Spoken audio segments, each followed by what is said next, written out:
I always thought life would slow down with age, that the heart would quiet its restless yearning. But even at 53, with my days boxed into neat routines and my nights spent curled up with a book or knitting in silence, I found my heart could still surprise me. Tuesday mornings were always the same. Grocery shopping right when the store opened, avoiding the crowds and relishing the predictability of the aisles. The familiarity of it was comforting, a balm against the loneliness that had crept into my life since my children had grown and flown. That morning, as I debated between two brands of olive oil, I felt a presence beside me. "Go for that one," a voice said, smooth and warm like a sunrise. Startled, I turned to see him, a young man, perhaps in his late 20s or early 30s, with dark curls, eyes full of life, and an easy smile that reached the corners of his mouth. He held up his basket, which contained the same bottle of olive oil. "Trust me, it's the good stuff," he added with a wink. I chuckled, caught off guard by his charm. "You seem confident for someone half my age," I replied, my tone more playful than I intended. He laughed, the sound filling the space between us like music. "Age has nothing to do with taste," he countered. "Besides, good food transcends generations." His name was Daniel, and before I realized it, we were walking down the same aisle, chatting about recipes, favorite restaurants, and the quirks of small-town living. What struck me most wasn't just his enthusiasm but how he made me feel seen, as though I were more than a middle-aged woman blending into the background. As we reached the end of the aisle, he glanced at his watch. "I'd better get going." "It was nice talking to you, Margaret," I offered, my voice softer than before. "Margaret," he repeated, his smile lingering for a moment before he turned and walked away. I stood there, holding the bottle of olive oil he'd recommended, feeling a warmth I hadn't known in years. It was a fleeting encounter, I told myself, but as I wheeled my cart toward the checkout, I couldn't help but wonder if I'd just stumbled upon a spark of something I thought I'd long lost and I didn't expect to see him again. People like Daniel, with their easy smiles and vibrant energy, didn't linger in the world of people like me. My days were quiet, predictable. I convinced myself our meeting was a one-time occurrence, a small light in an otherwise uneventful routine. But the universe had other plans. The following week, I was back in the store, wandering the produce section, when I heard his voice again. "Margaret, right? The olive oil connoisseur." I turned, trying to suppress the small flutter in my chest. There he was, standing by the apples, holding a single red fruit in his hand like he was inspecting a rare gem. "You remembered," I said, feigning nonchalance. "How could I forget?" he teased. "You made grocery shopping surprisingly enjoyable." I laughed despite myself, shaking my head. "And here I thought you'd be too busy cooking up gourmet meals with all that olive oil." He grinned, guilty as charged, though I realized I'm hopeless at chopping onions. "Any tips?" That was how it started. A simple question that led to a 15-minute conversation about cooking disasters and kitchen victories. By the time we parted ways, it felt natural to bump into him at the store again, as if our schedules had quietly aligned without either of us planning it. Over the next few weeks, our meetings became a regular occurrence. Sometimes, we'd walk through the aisles together, trading recipe ideas or joking about the absurdity of grocery store displays. Other times, we'd linger by the checkout, chatting as though the world outside didn't exist. One day, he surprised me by handing me a coffee from the little cafe near the entrance. "You looked like you could use one," he said, his tone light but his gesture thoughtful. "Thank you," I said, touched more than I cared to admit. Our conversations grew more personal over time. I learned he was a freelance graphic designer, that he'd moved to town a year ago after a breakup and was still finding his footing. He asked about my life, and I found myself sharing more than I'd planned. About my children, my late husband, the quiet that had settled into my life like dust on an unused shelf. "You have a way of making the ordinary feel extraordinary," he said one day, his voice carrying a sincerity that left me momentarily speechless. I looked at him then, really looked. He wasn't just kind or charming. He was attentive, curious, and deeply present in a way I hadn't experienced in years. As he waved goodbye that day, I realized our friendship had become the highlight of my week. But beneath the joy was a quiet unease, a question I wasn't ready to face. Why did his presence make me feel alive in a way I hadn't felt in decades? The realization crept up on me like a shadow at dusk. At first, I refused to name it, dismissing the flickers of warmth I felt when Daniel laughed or the way my heart seemed to quicken when his hand brushed mine while reaching for something on the shelf. But denying it didn't make it go away. It was a Wednesday afternoon when the truth struck me with an almost cruel clarity. We were sitting at a little table outside the grocery store cafe, sipping coffee and talking about everything and nothing. He was telling me about a weekend hike he'd taken, his words animated, his hands painting pictures in the air. And then, out of nowhere, this hawk just swooped down, majestic, like something out of a movie. It was incredible. His eyes sparkled as he spoke, a boyish enthusiasm lighting up his face.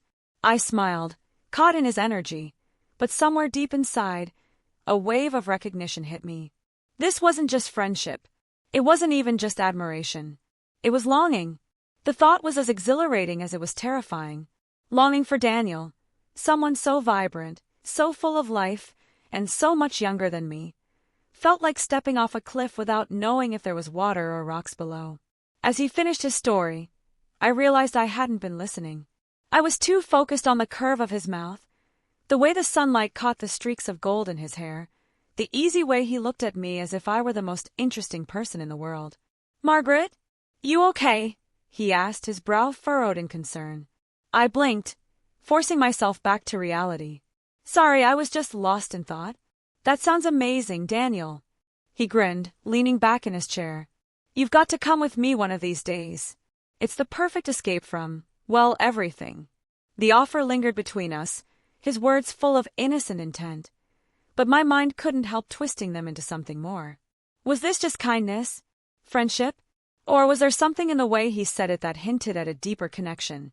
That night, as I lay in bed, staring at the ceiling, I couldn't shake the weight of my emotions. This wasn't supposed to happen. I was a woman in my 50s, a widow with grown children and a quiet life carved out of years of routine and responsibility. He was young, full of promise, standing at the precipice of his life. What could I possibly offer him? Yet, the feelings wouldn't relent. I thought about the way he laughed, the way he listened, the way he made me feel seen and heard in a world that had largely forgotten I existed. I buried my face in my hands, a mixture of shame and elation coursing through me. This wasn't part of the plan, but for the first time in years, I realized how much I wanted something more. Not just his friendship, but the possibility of something deeper, something that defied logic and reason, but felt undeniably real. The days that followed were a storm of emotions. I had never felt so alive and so afraid at the same time. Every interaction with Daniel seemed heightened, like the world had suddenly gained more vivid colors and sharper edges. But along with the exhilaration came doubt, relentless and unforgiving. What would people say? A woman in her 50s falling for a man in his late 20s? It wasn't just unconventional, it was taboo. Society had a way of mocking these connections, reducing them to clichés or cruel jokes. I'd seen the way people sneered at women like me, desperate, trying to reclaim her youth, a cradle robber. The imaginary taunts echoed in my mind, relentless and merciless. Then there was the other voice, the one that lived deep inside me. It whispered soft and cruel things. He deserved someone younger, someone with fewer wrinkles and more years ahead of her. Why would he want you when there are so many others? You'll only embarrass yourself, Margaret. I didn't want to listen to that voice, but it was persistent. One afternoon, I found myself in front of the bathroom mirror, scrutinizing my reflection. My skin wasn't as smooth as it once was. My hair had more silver strands than I cared to admit, and the faint lines around my eyes told the story of a life lived fully, but it didn't feel like enough. Would he even notice these things? Or worse, would he notice and simply not care because he didn't feel the same way? The fear of rejection was paralyzing. Yet, the thought of doing nothing, of burying these feelings and letting them wither away, felt unbearable. I sought refuge in the familiar comforts of my home, replaying every interaction with Daniel in my mind. The way he smiled when he saw me, the way he seemed genuinely interested in my stories, even the mundane ones. The way he lingered just a little longer than necessary when our hands accidentally touched. Were these signs of something more? Or was I projecting my feelings onto him, seeing what I wanted to see? The internal battle was exhausting. At times, I found myself on the verge of tears, overwhelmed by the impossibility of it all. Other times, I felt a spark of defiance rise within me. Why shouldn't I pursue this? Why shouldn't I take a chance? Late one night, I sat on the porch with a glass of wine, staring at the stars. The world felt so big and so small all at once.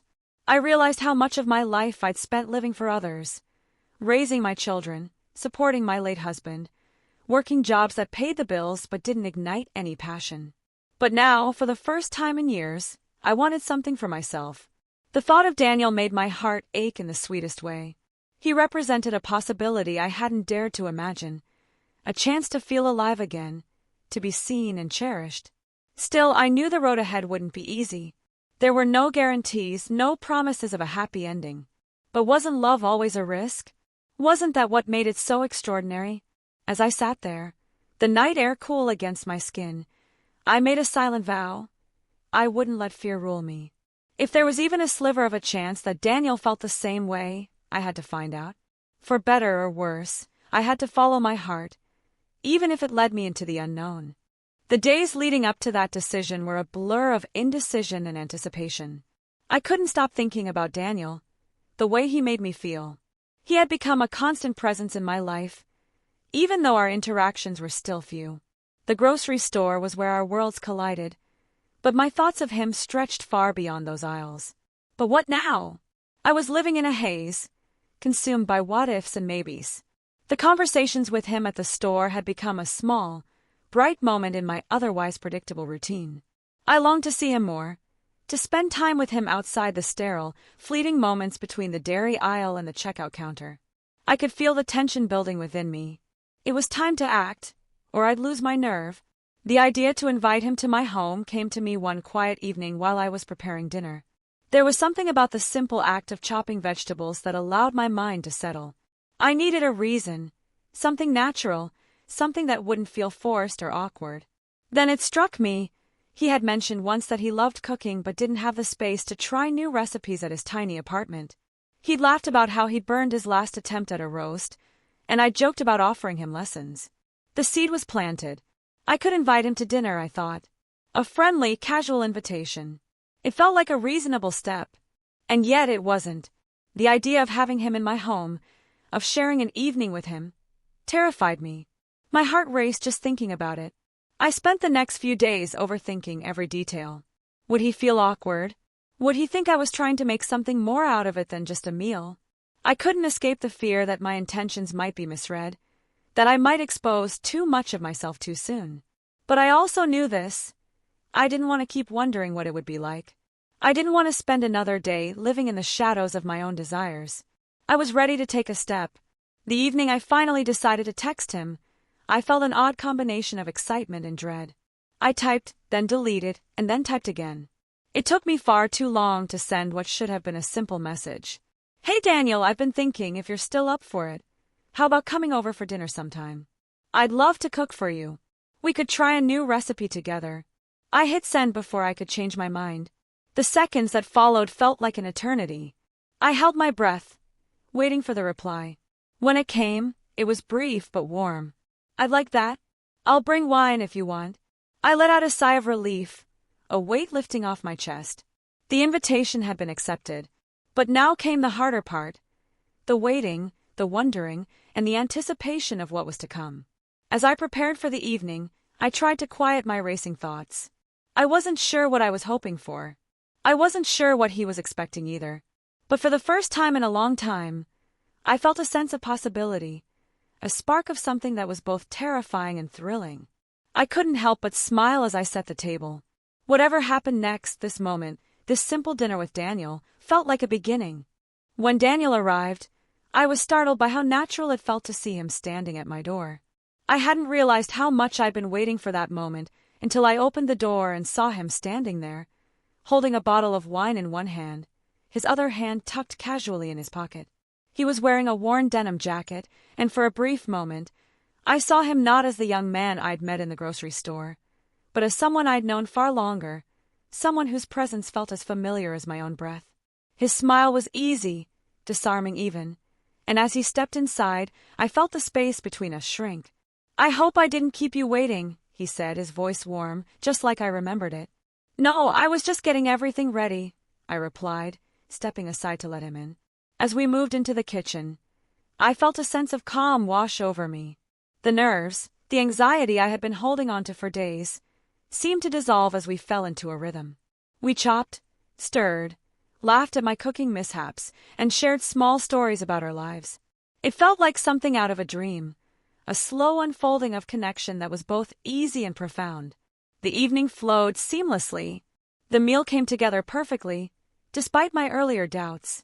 We sat at the table, the soft glow of the candlelight casting a warmth over the room that mirrored the warmth I felt inside. It was as if time had slowed, and for that night, the world outside my kitchen didn't exist. There was only the two of us, the clink of glasses, and the shared moments of intimacy that grew in quiet spaces between words. At one point, he reached across the table to refill my glass. His fingers brushed against mine, and I froze for a moment, a jolt of electricity running through me. He looked up, his eyes meeting mine, and I felt my heart skip a beat. His gaze was intense, but not in a way that made me uncomfortable. It was as though he could see right through me, into parts of myself I had long hidden away. "Is everything okay?" he asked, his voice softer now, more intimate. I nodded, but I couldn't speak for a moment. The air between us had shifted, thickened with something I wasn't sure how to name. I wasn't sure if he felt it too, or if it was just me, but I couldn't deny the pull I felt toward him. There was something in the way he looked at me that stirred a desire I hadn't realized was so deep inside. I wasn't sure how this evening would go, I said, trying to steady my breath. But I'm glad you're here. His smile softened, and there was a tenderness in his eyes that made my chest tighten. I'm glad I'm here too. There was an unspoken understanding between us, a quiet recognition of what was unfolding. I could feel the weight of it, but I wasn't sure where it would lead. For the first time in what felt like forever, I wasn't afraid of the unknown. The conversation continued, but it became less about the meal or the details of our lives, and more about the feeling between us. His hand brushed mine again, this time lingering just a second longer, and I let my fingers curl into his. I didn't want to pull away, didn't want to doubt what was happening in that moment. When dinner was over and the last of the wine had been shared, we sat back, quiet now, not with awkwardness, but with an understanding. There was something in the air, something unspoken that hovered between us. It wasn't just the physical closeness, but something more. "You're incredible," Daniel said, breaking the silence, his voice low, as if the words were too precious to be rushed. I blinked, taken aback. "I'm just me." He shook his head, his gaze steady. "No, you're not just anyone. You're—" He paused, as if searching for the right words.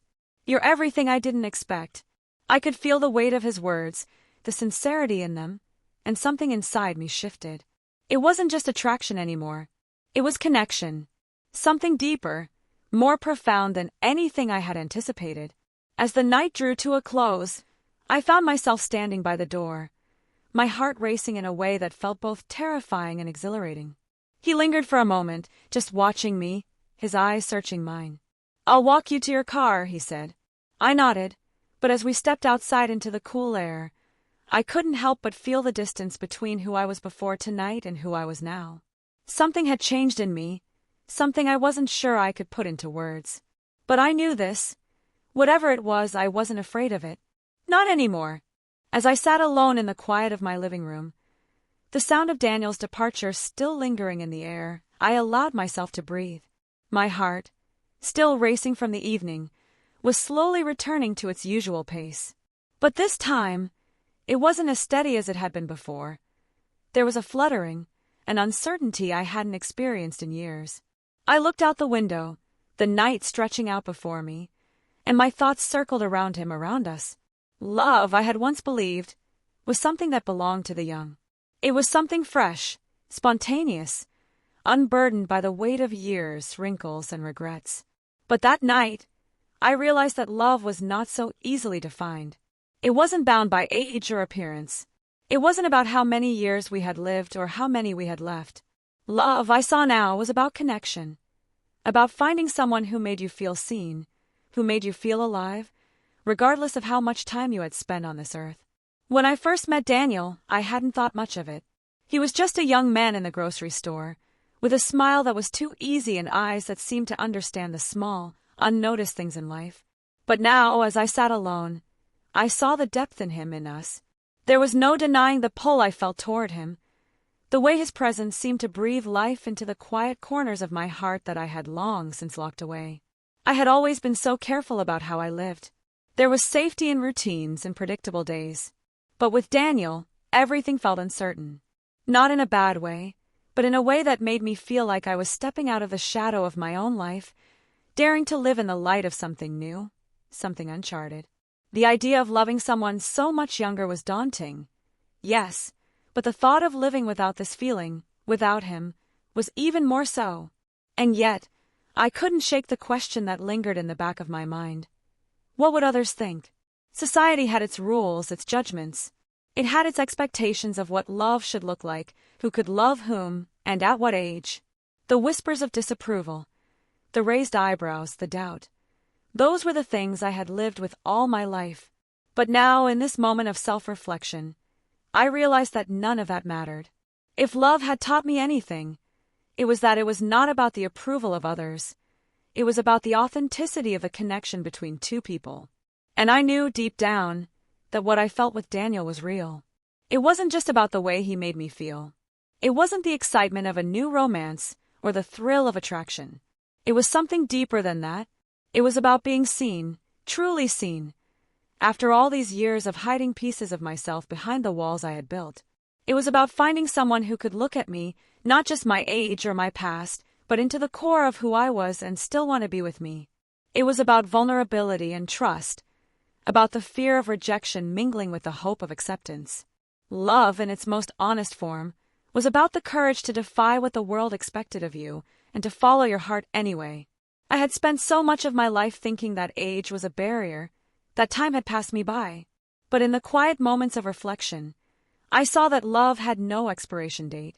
I didn't need to be younger, thinner, or more like the women I saw in magazines. I needed to be me. And somehow that was enough for Daniel.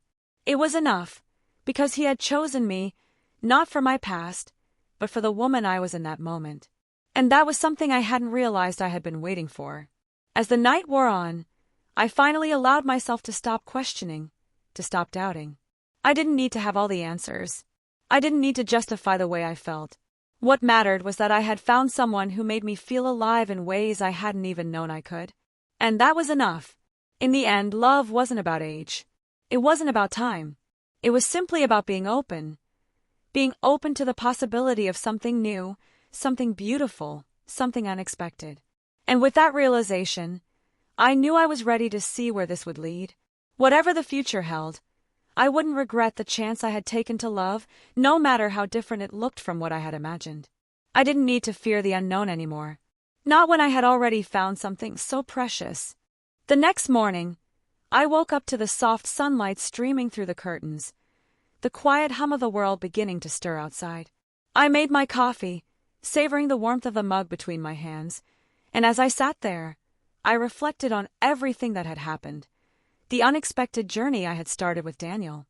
There was still uncertainty in my heart, but it no longer felt like a weight. It was a reminder, a nudge, that I was choosing to live differently now. I had spent so many years building walls around myself. I had told myself I was too old for excitement, too old for adventure. I had believed that the world had drawn lines, and I was supposed to stay within them. But with Daniel, I realized that those lines were nothing more than illusions. Love had no age. It had no rules. It was simply a force that found its way into our lives when we least expected it, and it didn't care how much time had passed or how many things had come before it. As I thought about Daniel, I couldn't help but smile. He had awakened something in me I thought I had lost forever. He had reminded me that love wasn't something to be feared or doubted, no matter the shape it took. It wasn't about checking boxes or fitting into someone else's idea of what was acceptable. It was about feeling deeply, living fully, and being honest with yourself. In the past, I would have hesitated, second-guessed every moment, and feared judgment. But now, with him, I felt free. Free to love without apology. Free to be who I was, without fear of rejection or criticism. I had spent so many years trying to please others, trying to live up to some unspoken standard of who I was supposed to be. But now I realized that the only standard I needed to live by was my own. I knew there would be challenges ahead. People would talk. They would wonder why I, a woman in my 50s, was with someone so much younger. Some might even judge me, question my choices. But I was no longer concerned with those opinions. What mattered now was how I felt when I was with Daniel, how he made me feel seen, heard, and valued. What mattered was that he loved me and I loved him. That was all that I needed. I took another sip of my coffee and allowed myself to imagine what the future might hold. I didn't have to have everything figured out, and maybe I never would, but I had love, and that was enough for me. I had found something rare and beautiful, and for the first time in a long time, I felt hopeful. So I took a deep breath, let go of my fears, and made a promise to myself. I would no longer live in the shadow of what others thought. I would no longer let age or expectations dictate my happiness. Love had no timeline. It didn't care about age, or appearances, or what others thought. It simply was. And as I moved forward, I would embrace it, fully, unapologetically, and with a heart open to whatever came next. Because love in all its forms was the greatest gift of all. And no matter how old I was, I deserved to experience it in its fullest, most beautiful expression. I was ready,